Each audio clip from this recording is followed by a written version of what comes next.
Hey guys, welcome back to The Sports Entertainer. In this episode, we look at all the breaking wrestling news and rumors you definitely don't want to miss, with some of our top stories of the day being Maryse reveals tragic health news, top WWE star officially out of faction, did WWE just spoil names for Women's Elimination Chamber match, and so much more. Make sure you guys subscribe to the channel with notifications on so you never miss out on an episode.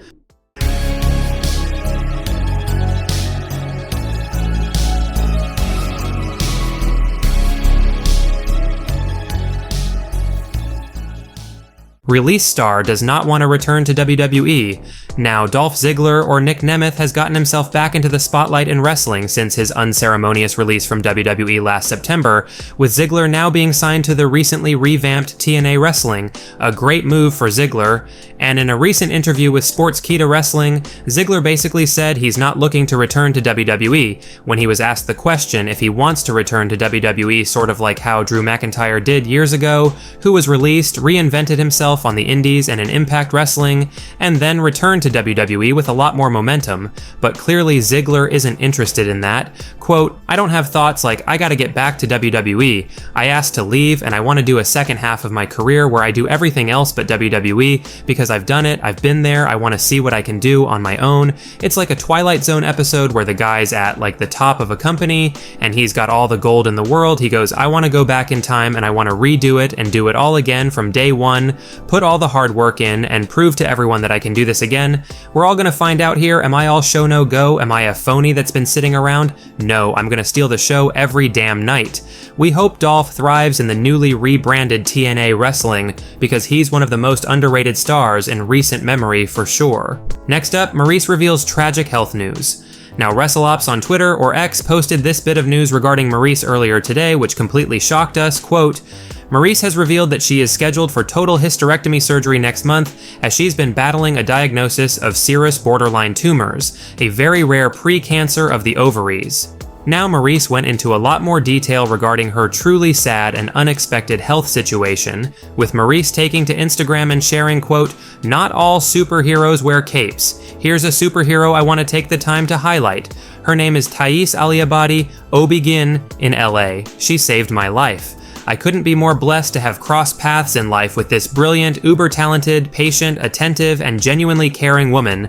A little background on what happened: I had been suffering from severe abdominal distension and swelling to the point where I would look 6 months pregnant, lots of GI issues, including SIBO, multiple rounds of antibiotics, extreme fatigue, and just wasn't feeling like myself. For the past year, my symptoms would come in flare-ups and it progressively got worse. It became chronic. I saw countless doctors in different fields, but no diagnosis. No one could tell me what's happening. I went down an incredibly long list of testing, from colonoscopy, endoscopy, pill cam, endoscopy, MRIs, ultrasounds, CT scans, blood tests, just to name a few, and often would be told that it's probably hormonal and or just something my body is allergic to. I even had my entire house tested for mold. I was told to let it go, that it would figure itself out with time, that I'm just too impatient and making myself crazy over this. I would just not quit on trying to figure it out. From the start, when I met Thais at her office in LA, she listened to my story, truly listened. She heard me, a doctor's quality that makes a tremendous difference, and agreed that we have to push to get to the bottom of this. She always said, "No one knows your body better than you." She proposed we go in there and find out. I was ready. A week ago, I went into surgery with Dr. Thais. She performed a laparoscopy surgery for what we thought at the time was potentially endometriosis disease. She found and removed 11 implants around my uterus, ovaries, and all connective tissues around the organs in my abdominal cavity. These were sent to pathology for testing. 3 days later, the labs came back. No endometriosis. All 11 implants came back as serous borderline tumors, a very rare pre-cancer of the ovaries, very sneaky and aggressive. If those became cancer, the survival rate is less than a year. So what happens next? I am scheduled for total hysterectomy surgery in 4 weeks. My uterus, ovaries, fallopian tubes, cervix, omentum will be removed and will get abdominal lymph nodes removed for staging. I'm remaining positive and determined to beat this thing. There is only one option, and it's winning this battle.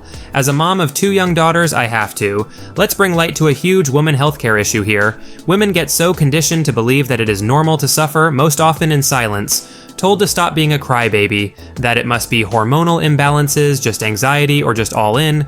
told to stop being a crybaby, that it must be hormonal imbalances, just anxiety, or just all in your head. This is not normal. This cycle has to be broken. If you get dismissed by a doctor, go see a new one until you get the help you need. Advocacy is the key. Advocate for yourself and keep pushing. Follow your instincts. Never ever underestimate your gut feelings. Thank you to Dr. Thais Aliabadi and her amazing team of nurses. You guys truly make a difference for so many women. I have an angel on my shoulder protecting me. Thank you, Dad.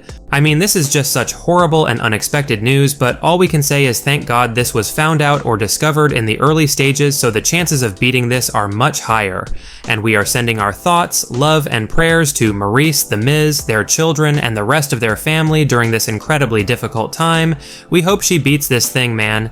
Now here were some of the reactions from WWE superstars on Maryse's Instagram post, with Sasha Banks or Mercedes Moné responding with, "Love you, sending you prayers." Bianca Belair responded with a heart and folded hands prayer emoji. Nikki Cross said, "Sending you love, light, and hoping your recovery is speedy." Maryse, you got this. Thank you for your courage and sharing. We love you and we will all be praying and thinking of you, Charlotte Flair said. We love you, woman. You got this. Naomi responded to Maryse with, "Thank you for sharing and being so brave. We love you." Natalya responded with, "I am so sorry you have to go through this. I'm sending you so much love, Maryse." And Alexa Bliss reacted with, "Love you," sending positive and healing vibes. There were tons more reactions from WWE superstars, and again, our thoughts and prayers are with Maryse and her family right now. Next up, a top WWE star officially out of faction. Now last night on Friday Night SmackDown, it was announced by commentator Wade Barrett that AJ Styles is no longer tied to the OC, and this isn't surprising given the fact that Styles hasn't been on the same page with the rest of the OC for quite some time, with WrestlingNews.co reporting this on the matter, quote, "It was announced last night during WWE Friday Night SmackDown that the leader of a WWE faction is no longer part of the group. Wade Barrett announced during the broadcast that AJ Styles is no longer with the OC, Luke Gallows, Carl Anderson, and Michin. This was pretty obvious to anyone who has been watching since AJ's return to action several weeks ago, but it's the first time it's been confirmed. The OC and Styles haven't been on the same page for months. In our opinion, AJ Styles doesn't really need the OC anymore, so Styles parting ways with the rest of the faction was probably for the best." Next up, did WWE just spoil names for Women's Elimination Chamber? Now it appears as though a graphic that was temporarily featured on WWE's official website basically spoiled who will be the names or participants in the Women's Elimination Chamber this month, with WrestlingNews.co reporting, "A graphic briefly posted on WWE.com, see below, appears to show who will be the participants in the Women's Elimination Chamber match. According to the graphic, it will be Liv Morgan versus Naomi versus Jade Cargill versus Becky Lynch versus Bianca Belair versus Tiffany Stratton in the match to determine who will go on to challenge for Rhea Ripley's Women's World Championship. That shows just how stacked the women's division is, and a credit to the work that has been put into elevating the women's roster over the years, especially under Triple H and Shawn Michaels' creative regime. Now, of course, the plans could always change, but this looks like a solid lineup for the Chamber match, no doubt about it. Well guys, that's it for today's major wrestling news. Make sure you leave a like and comment, and also make sure you subscribe to the channel with notifications turned on so you'll never miss out on an episode. Finally, if you haven't already, give us a follow on Twitter at TSE Wrestling, and we will see you guys in the next video.